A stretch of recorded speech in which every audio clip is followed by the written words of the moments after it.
Bu nədir? Bugün qardaşımın istəyi üzərinə gedirəm alış-veriş eləməyə. Mənim kimi belə bacı hardan tapılar? Çöldə bir şey yox var ki. Çox dadlı olur, indi görəsiniz də evə gedib hazırlayanda. Bunu alıram. Atdım səbətə. Göy çiyə toxum almağa gəlirdim. Gör yenə nələr aldım. Ha nə bu? O da olmayam da. O da yaxşı olmur. Ayrı bir dad qatır. Vallahi elədir. Tapanmıram. Zeytun yağı. Bu nədir?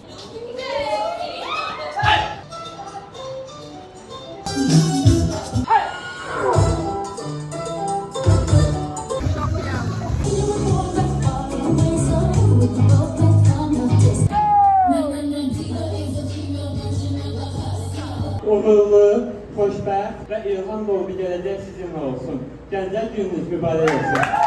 Daha bitmedi.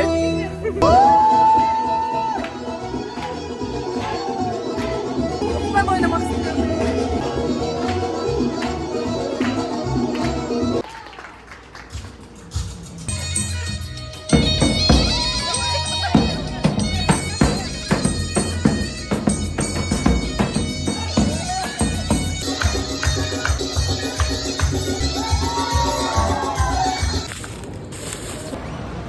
Tamamdır.